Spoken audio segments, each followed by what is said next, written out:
We had a lot of setbacks while we were shooting it. The set burned down in the mountains in Malibu. You know, all those metal buildings, all that was left was little puddles of aluminum on the ground. When MASH first aired in 1972, no one expected a quirky sitcom about surgeons in the Korean War to become a cultural juggernaut.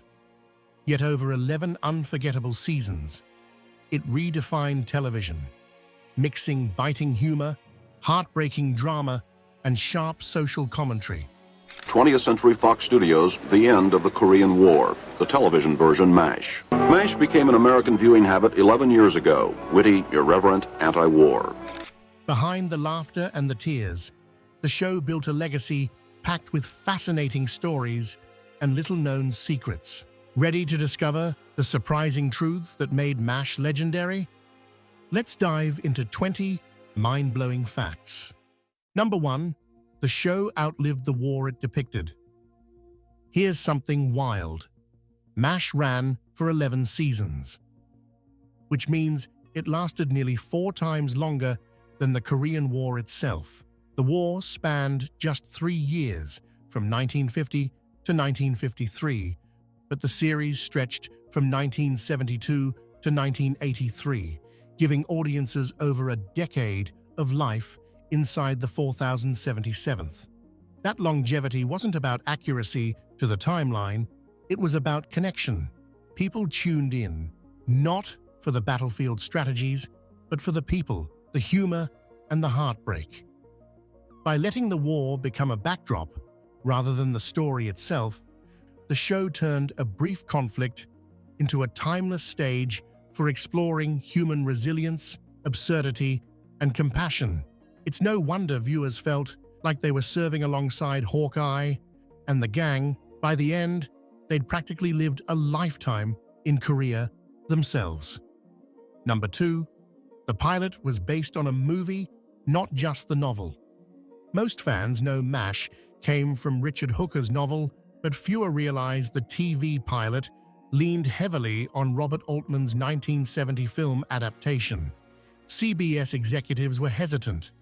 They weren't sure American audiences would tune in weekly for a show about war doctors, especially one born out of a dark, satirical movie. But the pilot proved something powerful. Audiences were ready for a blend of sharp comedy and raw honesty. While the show softened the film's cynicism, it kept the spirit of irreverence alive, with Hawkeye leading the charge. That foundation helped set the tone for everything that followed, showing that war stories didn't need to be all blood and glory. They could be messy, funny, and painfully human. Without the movie paving the way, the series might never have been greenlit, and television would have missed one of its greatest treasures. Number 3, Alan Alda insisted on realism. Alan Alda wasn't just the star of MASH, he was its moral compass. From early on, he set a rule. Every episode had to show that war was ugly and that people were paying a price. Comedy could be outrageous, sure, but it had to be grounded in truth. This insistence on realism meant the operating room scenes were often graphic and sobering, a reminder of what was at stake. Alda's push gave the show its unique DNA, half sitcom, half social commentary. His influence only grew as he began directing and writing episodes, weaving humor with gut-punch moments that left viewers laughing one second and reflecting the next. This wasn't just about entertainment for Alda, it was about respect for the real doctors and soldiers who lived through war. Number 4, the show almost got cancelled early. Believe it or not, MASH almost didn't survive its first season. Ratings were weak, and CBS executives weren't convinced audiences cared about a wartime dramedy. At the time, shows had to prove themselves fast, or they got the axe. What saved MASH was a mix of critical praise and word-of-mouth loyalty. Slowly, viewers started to catch on, drawn by the quirky humor and emotional depth. By the second season, the numbers climbed, and CBS realized they had something special. It's almost ironic. One of the most enduring series in television history was nearly cut short before it ever hit its stride. Looking back, it's hard to imagine TV without it, but those shaky early days remind us that even groundbreaking shows can come dangerously close to fading before they truly shine. Number 5. The cast said goodbye to real helicopters. One detail that gave MASH its signature authenticity was the use of actual Korean War-era helicopters. Those iconic shots of choppers ferrying the wounded in and out of the 407 7th, they weren't just props. They were genuine Belch 13 helicopters, the same kind used in combat during the 50s. The whirring blades, the dusty landings, they brought an unmistakable grit to the show. When the series finally wrapped after 11 seasons, the cast and crew didn't just say goodbye to characters and sets, they also retired those old birds for good. For many, watching the helicopters fly away for the last time felt like closing the book on more than a show. It was a symbolic farewell to an era, a reminder that the machines of war, just like the people who endured it, carry stories etched into every dent and rattle. But the surprises didn't stop with helicopters and authenticity. The show's very theme song carried a secret of its own. Number 6. The famous theme song was originally darker. You probably know the MASH theme song instantly, the slow, haunting melody that plays over the opening credits. But here's the twist. It actually has lyrics, and they're shockingly dark. The song was first written for the 1970 movie, with lyrics penned by director Robert Altman's teenage son, Michael. The boy was just 14 when he wrote those morbidly poetic lines, yet the tune became iconic. For TV, producers stripped the words and left only the melody, creating an eerie backdrop that set the tone perfectly. This wasn't just light-hearted comedy, it carried an undercurrent of tragedy. That little detail, cutting the lyrics but keeping the somber music, showed the genius of the series. Number 7. The most watched episode in US TV history, the MASH finale, Goodbye, Farewell and Amen, aired on February 28, 1983, and drew an audience that television has never matched since. Over 100 million Americans tuned in, nearly half the country's population at the time. To put it in perspective, more people watched Hawkeye and the 4077th Say Farewell than watched the Super Bowl that year. The emotional 2.5-hour send-off was more than just an episode. It was an event. Families gathered around living room TVs as if it were a national holiday. Even decades later, the finale remains a cultural landmark, showing just how deeply the show had embedded itself in American life. People weren't just saying goodbye to a TV series, they were letting go of a decade-long ritual, friends they'd laughed and cried with, and a rare moment of shared culture that united nearly everyone all at once. Number 8. The laugh track debate. If you've ever noticed the canned laughter in early MASH episodes, you're not alone. CBS insisted the show include a laugh track, fearing audiences wouldn't know when to laugh without it. Alan Alda and the producers hated the idea. After all, people aren't cracking jokes in an operating room while wounded soldiers are wheeled in. It cheapened the realism they were fighting for. Eventually, compromises were made. Some episodes aired with reduced laughter, and others, especially in the OR, had none at all. Interestingly, in the UK, MASH aired completely without the laugh track, giving it a much more somber and authentic tone. The debate highlights how television was changing. Writers and actors wanted honesty, while networks wanted safe formulas. Today, most viewers agree the show worked best without the canned chuckles. Number 9. Hawkeye was the only character in every episode. Across 256 episodes, one character never left the screen. Captain Benjamin Franklin. Hawkeye Pierce, played by Alan Alda. He was the soul of MASH, the thread that tied every storyline together. Other beloved characters came and went: Radar, Trapper, Colonel Blake, Frank Burns, but Hawkeye endured, becoming the anchor audiences clung to. Alda's portrayal was magnetic, irreverent, yet compassionate, rebellious, yet deeply moral. His presence wasn't just luck.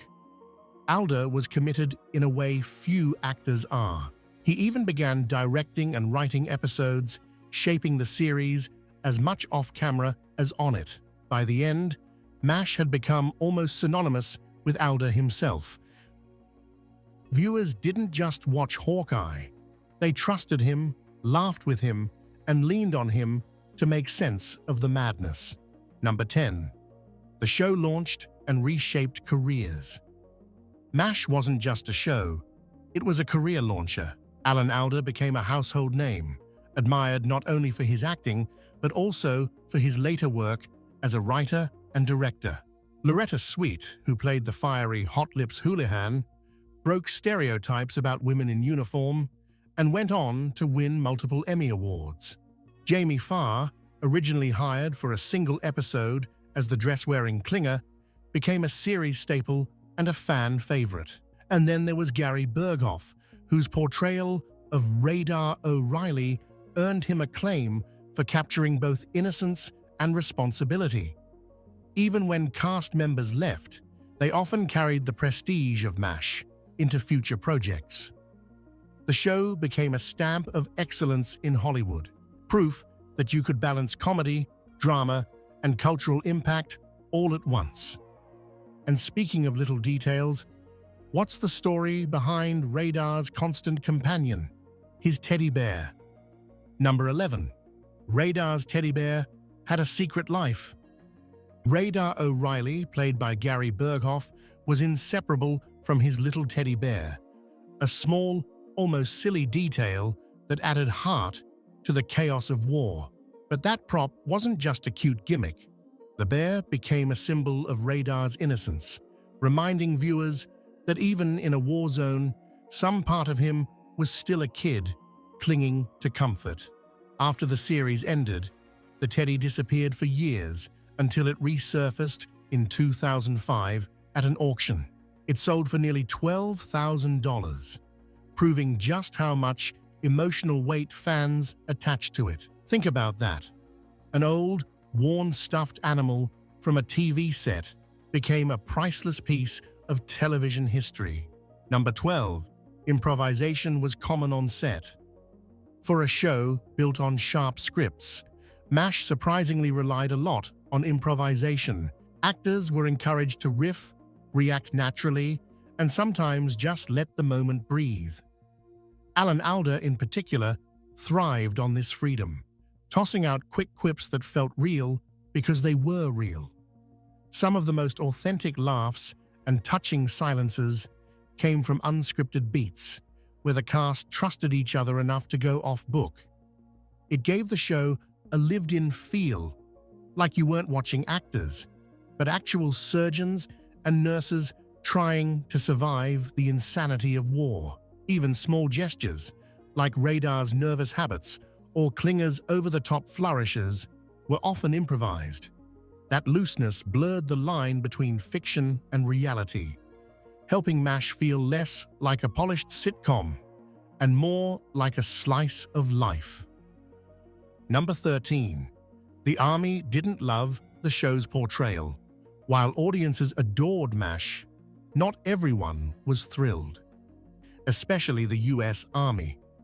Some officials felt the show painted military life in a negative light, highlighting corruption, absurd bureaucracy, and the human cost of war rather than patriotism or glory. There were whispers of it being anti-war propaganda, particularly during the Vietnam era, when America was already divided over conflict.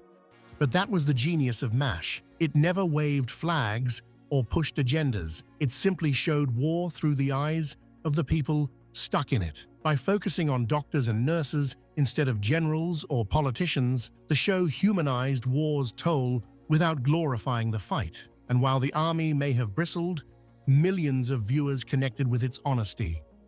In a way, MASH did what art should do: challenge authority, spark conversation, and give voice to the messy truths people would rather ignore.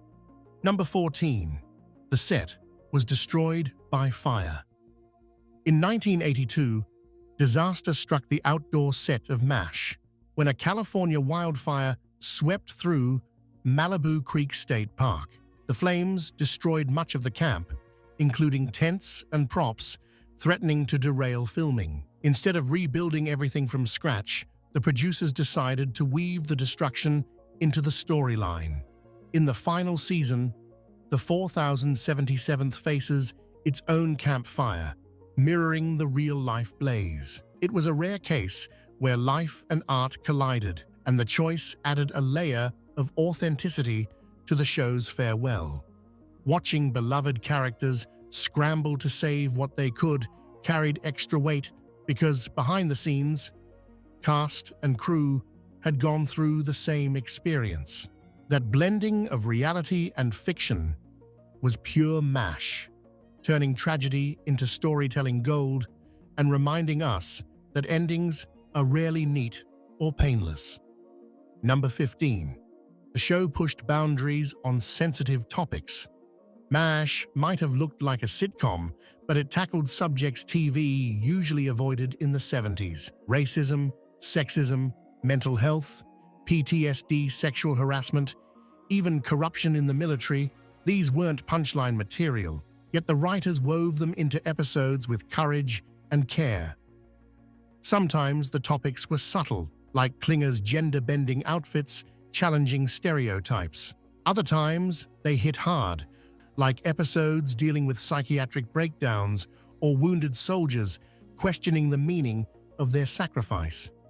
At a time when many sitcoms focused on harmless family hijinks, MASH dared to be topical and uncomfortable. And because it balanced serious issues with humor, viewers were more likely to actually absorb the message. Looking back, it's clear the show wasn't just entertaining, it was educating. MASH proved that comedy could be a powerful tool for social commentary. Number 16. Multiple characters were based on real people. While MASH was fiction, many of its characters were inspired by real people from Richard Hooker's time as a military doctor. Hawkeye Pierce, for example, reflected Hooker himself, wisecracking, rebellious, but deeply committed to saving lives. Other figures, like Trapper John and Radar, also had real-life counterparts, though their TV versions took on lives of their own. This connection to reality grounded the show, giving it more weight than a purely made-up sitcom. It's why the characters felt so authentic. They weren't superheroes or stereotypes, but flawed, relatable human beings. Knowing that bits of Hawkeye or Radar walked around in real army fatigues during Korea makes the humor more bittersweet. It's proof that MASH wasn't just clever writing. It was lived experience, reshaped into art. And what about Klinger's outrageous dresses? Were they really just for laughs? Or was there something more behind the joke? Number 17. Klinger's dresses weren't just a gag. Corporal Maxwell Q. Klinger, played by Jamie Farr, first appeared in women's clothing as a punchline, a desperate attempt to get a Section 8 discharge for being mentally unfit. But over time, the gag evolved into something deeper. Klinger's flamboyant outfits became a commentary on military bureaucracy, highlighting how soldiers sometimes resorted to absurd stunts just to cope. Eventually, the writers shifted his role, letting Klinger shed the dresses and take on more responsibility, especially as company clerk after Radar's departure. That evolution turned him from comic relief into a fully fleshed-out character with loyalty, depth, and heart. Looking back, Klinger's arc is one of the best examples of MASH's brilliance. Start with laughter, then sneak in empathy. What began as a gag about gender nonconformity ended up challenging stereotypes and showing that soldiers came in all forms, resilience included. Number 18. Episodes could take weeks to shoot. Most sitcoms in the 70s churned out episodes quickly, sometimes filming in just a few days. MASH wasn't like that. Because of its unique blend of comedy and drama, episodes often took up to a week or more to shoot. Some even stretched to 2 weeks, especially if complex surgery scenes or outdoor sequences were involved. The crew paid careful attention to detail. Surgical tools had to look authentic, dialogue had to balance humor with weight, and improvisation often led to extra takes. This slower pace paid off. Each episode felt richer, more cinematic, and more thoughtful than a typical sitcom. That commitment to quality over speed set MASH apart, making it more like a mini-drama than a laugh-track comedy. Number 19. The show was filmed in California, not Korea. Despite looking convincingly like a war-torn camp in Korea, MASH was actually filmed in Malibu Creek State Park, California. The outdoor set was dotted with tents, trucks, and helicopters, while the interiors were shot on a soundstage in Los Angeles. But California weather didn't always cooperate. Hot summers left the cast sweating in heavy uniforms, while rare rainy days turned the set into a muddy mess. Sometimes you could even see lush green hills in the background, hardly the bleak Korean landscape. Still, the illusion worked. The mix of real helicopters, authentic props, and clever cinematography tricked audiences into feeling like they were truly in a mobile army hospital. That Korea, by way of Malibu setup, became iconic, proving that the right storytelling can transport viewers thousands of miles away, even if the actual set was just a drive outside Hollywood. Number 20. The cast stayed close, long after the finale. For most shows, the end means goodbye, but for the cast of MASH, the bonds ran too deep to fade. Alan Alda, Loretta Swit, Jamie Farr, Mike Farrell, and others remained close friends long after the cameras stopped rolling. They reunited for interviews, documentaries, and anniversary specials, often speaking about the show with the warmth of a family reminiscing about old times. Part of the closeness came from the sheer length of the series. 11 years working side by side forged lifelong connections. Fans felt that intimacy too, as if they were part of the extended 4077th family. When cast members later wrote memoirs or gave behind-the-scenes stories, it wasn't just gossip. It was love letters to a shared experience. In the end, MASH didn't just create television history. It created lasting friendships that carried its spirit long beyond the final fade-out. What fact did you miss and already knew about? Write your comments below, and don't forget to subscribe to the channel for more.